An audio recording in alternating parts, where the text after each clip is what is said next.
Hi students, welcome to the English class of class 8 of Baswa Residential Girls School. I am Yashasvi, your English teacher. Students, let us continue the lesson which we had stopped. Para 13, I'll start. The lesson name was The Heavenly Parasol. Hope you are understanding the lesson. I'll be reading out each paragraph and explain the same at the end of each paragraph. Students, listen to the video very carefully. Para 13. Stop, cried the king, shocked at this sight. You wretch, you dare threaten another's life in my realm. The barbarian dropped his sword in terror and fell on his knees before the king. O noble one, have mercy. I am the leader of a troop of barbarians that live in this wood. My little son has fallen prey to some disease and is on his deathbed. If I kill this man, the gods will be pleased and save my son's life. If you prevent the sacrifice, my son dies and the rest of my troop will give up their lives with him. In this paragraph, the king is asking to stop the sacrifice of human being to the goddess. When king said this, the barbarian fell on king's feet and he explained as to why this sacrifice was taking place.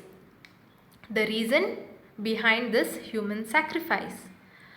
As the barbarian's son was about to die due to some disease, they were pleasing the gods to save him. And he further explains that if this sacrifice is not done, all other members of the troop, along with his son, were ready to die. Para 14.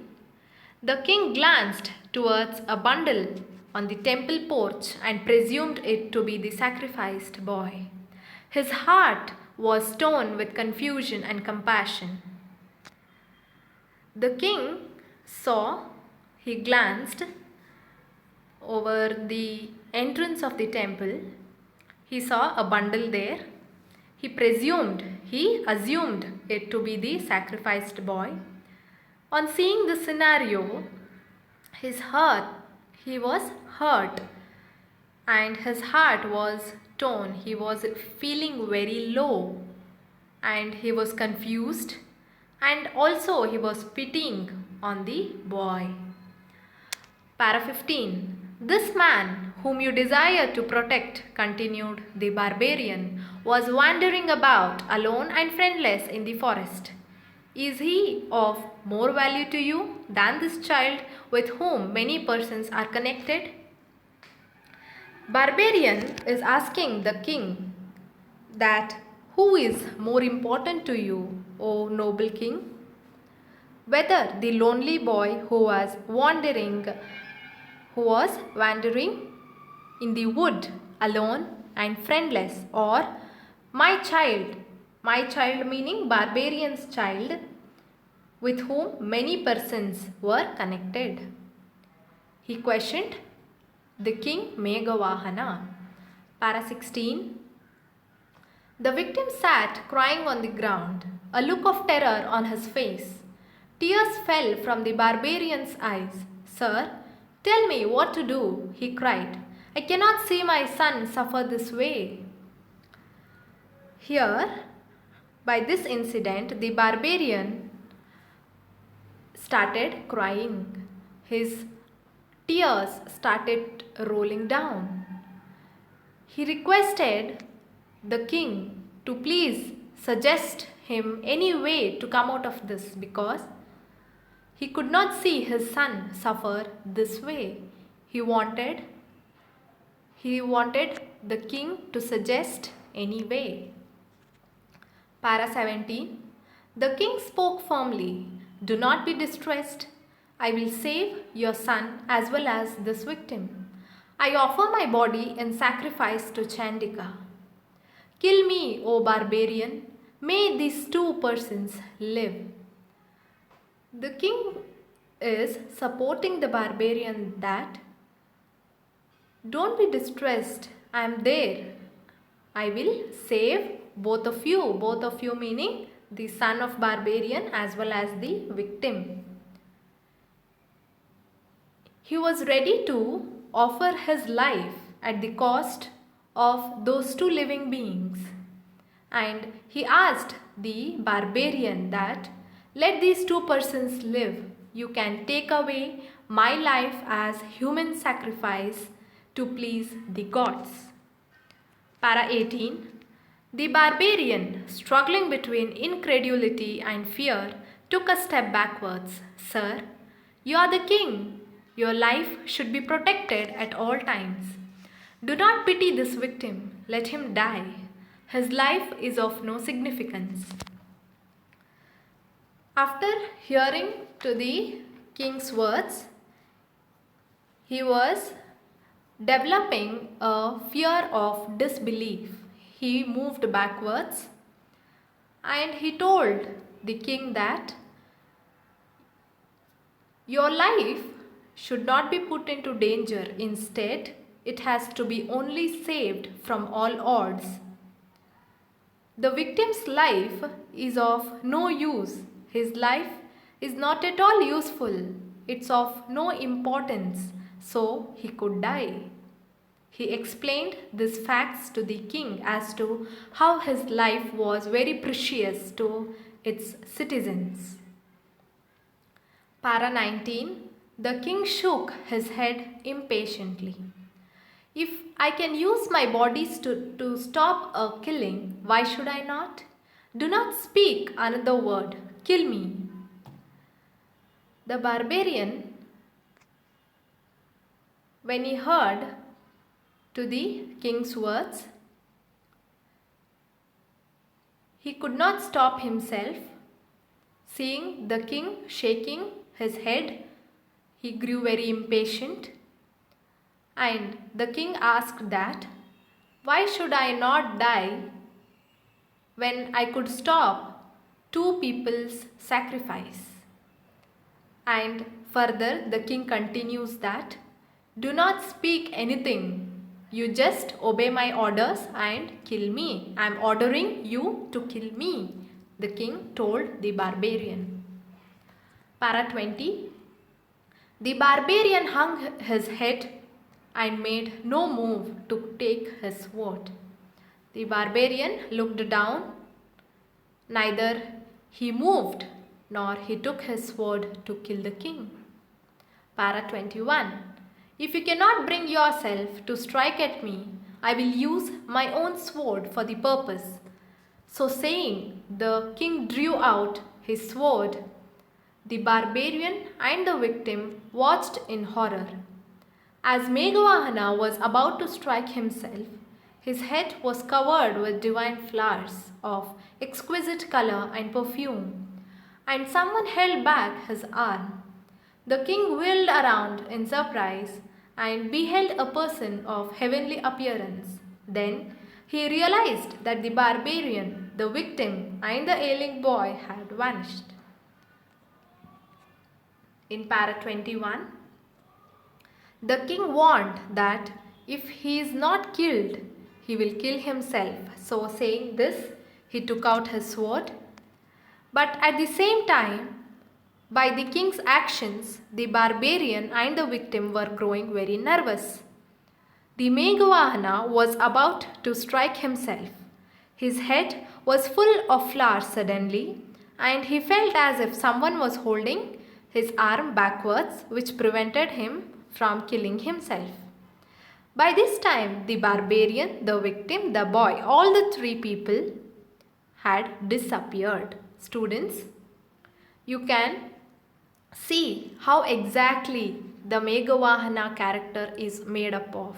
He was ready to sacrifice his life in order to save the other two's life. This is the main character of any king. Moving on to Para 22. A divine being addressed the bewildered king. I am Varuna, the lord of the seas.